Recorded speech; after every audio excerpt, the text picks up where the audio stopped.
supernatural. Hello, Sid Roth here. Welcome to my world, where it's naturally supernatural. I just hope that you can breathe in, and you can breathe in the rarefied air of heaven. Because wherever that air is, there's healing. It's a river. And there is a river in this studio. I know that your whole paradigm for end times is about to be turned upside down. Why? Because you have been instructed man's opinion from the West, his understanding of end-time Bible prophecy. What if you looked through the lens from the East, where the Bible was originally written? You would have an entirely different end-time perspective. But here is the thing I want to caution you, and I want to warn you. Study the scriptures, show yourself approved, and think for yourself. Amen. Yes. I can't wait for you to hear this interview.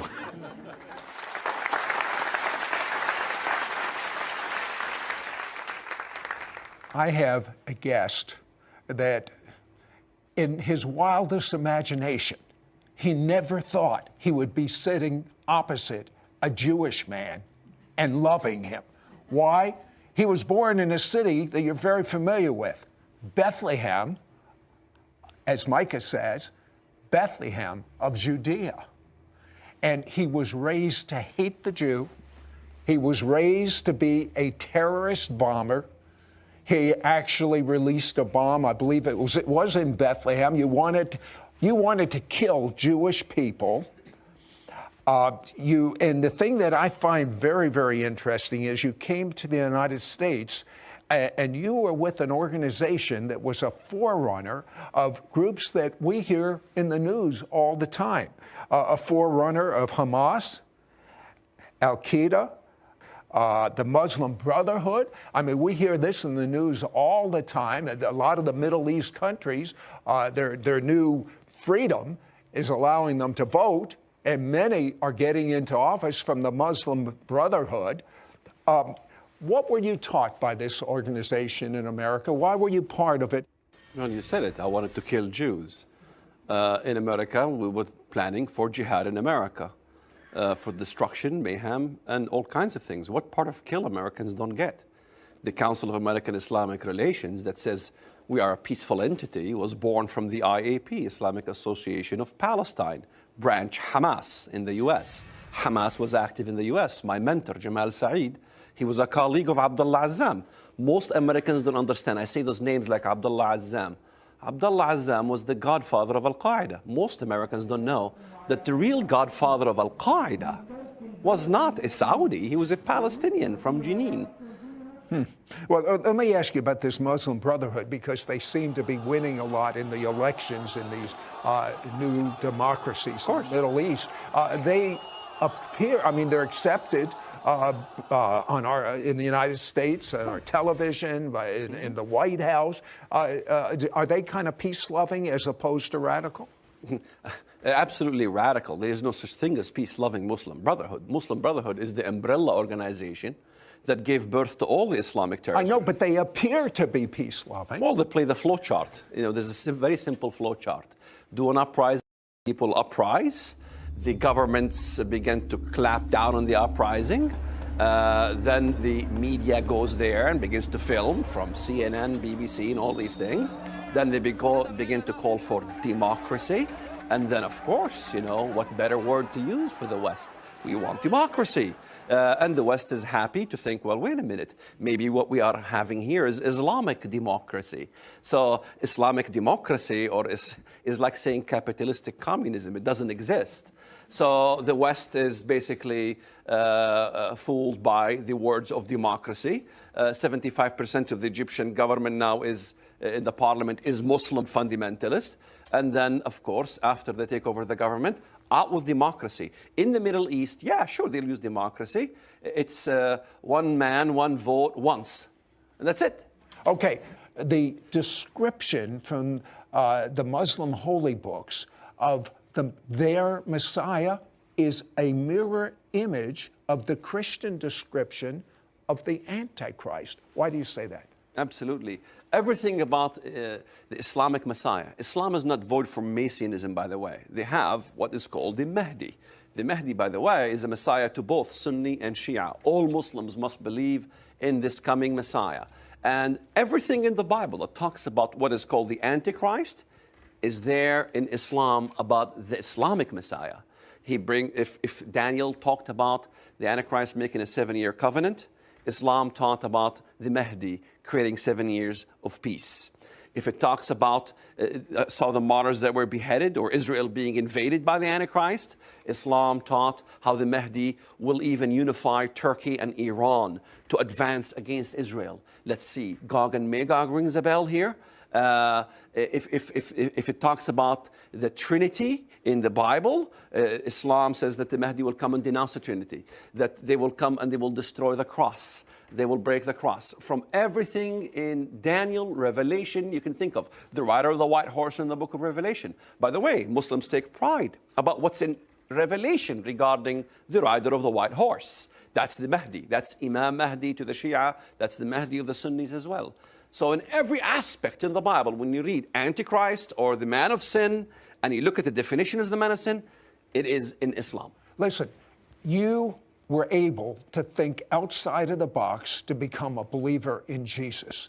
Wait till you hear as he thinks outside of the box, confined only to the words of the living God and looking through the lens of the East as opposed to the lens of the West, some conclusions he comes up with, you will be literally shocked. Don't go away. We'll be right back. I'm shocked by the conspiracy of silence by the news media concerning the dangerous results about the recent election in Egypt. On June 24th, by the narrowest of margins, only 51%, a member of the Muslim Brotherhood, Mohammed Morsi, became president-elect of Egypt. One of his main spokesmen shared before thousands the ultimate goal of Morsi's election. Quote, "Our capital shall not be Cairo, Mecca, or Medina. It shall be Jerusalem. Our cry will be millions of martyrs march towards Jerusalem. Yes, Jerusalem is our goal.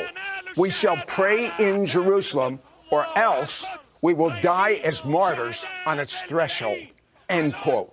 On top of this shocking declaration, Iran has announced future joint military exercises in the Mediterranean with Russia and China.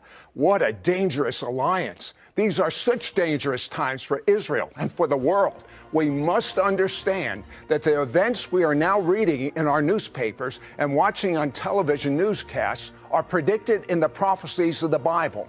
We'll be back with Walid Shoebat in just a moment. We now return to It's Supernatural. I am amazed at the revelation that God has given my guest, Walid Shoebat. I'm absolutely overwhelmed. I have to ask you this question. Most Christians in the West have read the Left Behind series, Hal Lindsey books, Dallas Theological Seminary, and they have ABC. This is what's going to happen in the end times. When you talk before a group of people that have that whole scenario inside, and that's the way it's going to happen, it's like a photograph, how do you change their mindset? It means, I go to bookstores galore. I go to the airport all the time, and I see all the books, you know, fiction, fiction, fiction, fiction, fiction, fiction, fiction, fiction, fiction, fiction, as long as the eye can see. Then you have history and some, you know, but it's fiction. I mean, even everybody knows Hal Lindsey would know, Tim LaHaye would know this is fiction. It's Christian fiction. The Christian fiction becomes the issue. It's very easy for me to convert the Christian fiction prophecy paradigm into biblical prophecy, in real biblical prophecy. And that is, once we look at the literal references in the Bible, just the little references. Let's put Daniel aside. Let's put Revelation aside, since it's filled with allegory. If you could ask a couple of questions to these people, what would you ask them? Well, question number one, which no one in the world can answer, really. Question number one, out of all the literal references in the Bible, okay? Not the allegoric, every literal country mentioned in the Bible that God deals with in the end times, what are they? No one can tell me they're not Muslim. Every single one of them is Muslim. I know people can argue over Gog, Magog being Russian. But wait a second. Where did we get this whole European Union thing?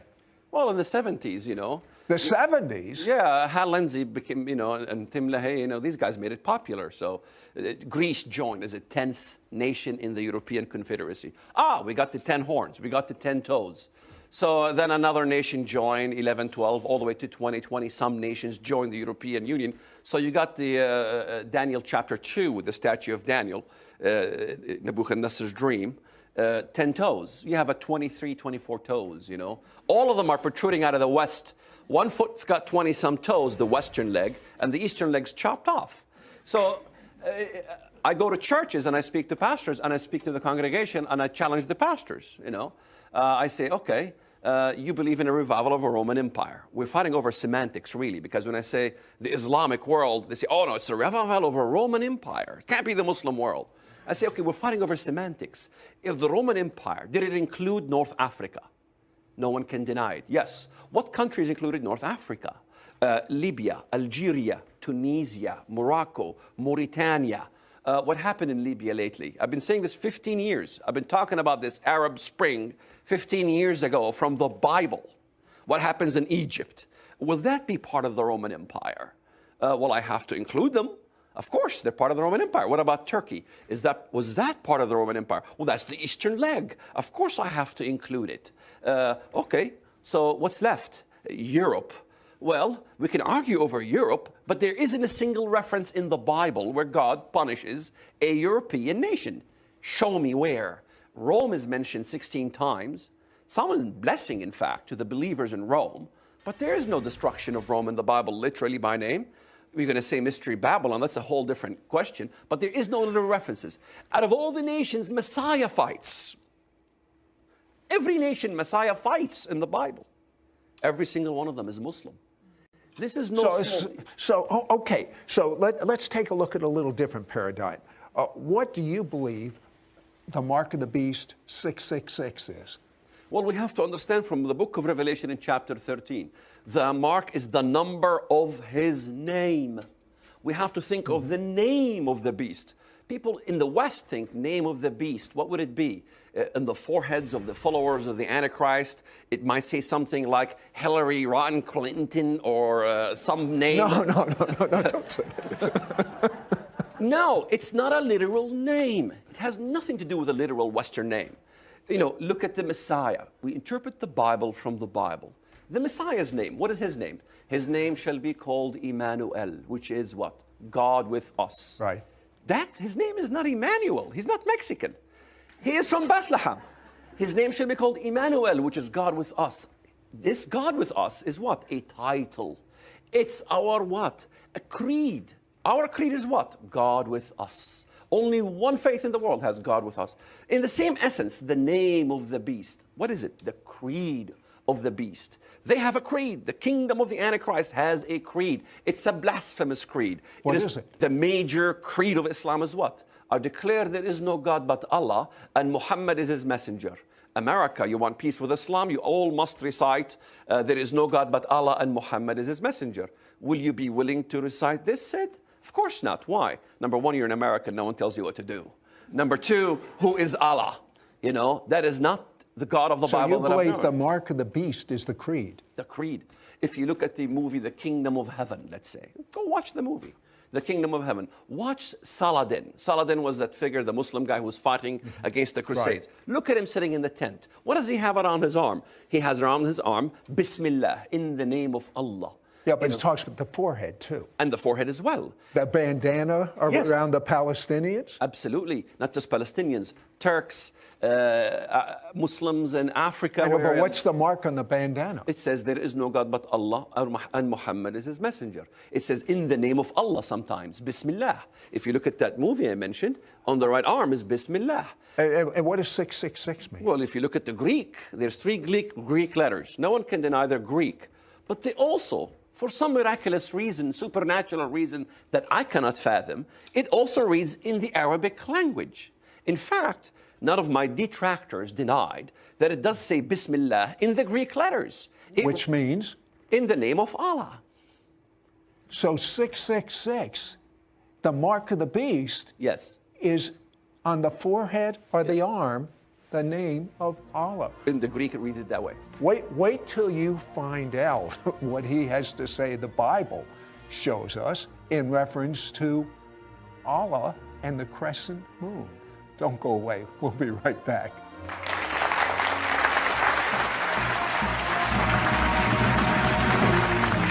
بالملايين على القدس رايحين ونقولها من هنا من المحلة من قلب الدلتا سنصلي في القدس أو ننال الشهادة على أعداء. Walid Shoebat is an ex-Muslim terrorist who reveals the end-time scenario being played out right now in the Middle East, with Egypt electing a radical Muslim as president, whose followers proclaim a new United States of Islam will be in the Middle East, and says that their capital will be Jerusalem. Hello, Sid Roth here, and I'm with Walid Shoebat, and he told me things that I've never heard before, such as, tell me the correlation between Allah and the crescent moon. When most Westerners read Isaiah 14, where it talks about Lucifer, they look at the English translation, Lucifer. You know, I go to the Hebrew. The Hebrew says, Hilal bin Sahar. How art fallen from heaven, O Hilal bin Sahar. Hilal is the word for brightness, and it's also the Aramaic, Hebraic, Arabic word for crescent moon. So we read it in context. How art thou fallen from heaven, O crescent moon, son of the morning star. So there's the crescent, there's the star, there's a symbol of Islam itself, as in the name of Lucifer. And let's not forget in Isaiah 14, it continues to say, when he's captured, this Lucifer, this Hilal bin Sahar, he is judged. People will look at him and say, is this the man that made the earth tremble? They say this is the rebelliousness of Lucifer in heaven. When did Lucifer become a man? The anti-Messiah, the Antichrist, no question. Okay, what about Allah? What are the various names for Allah? What is he called in the Quran?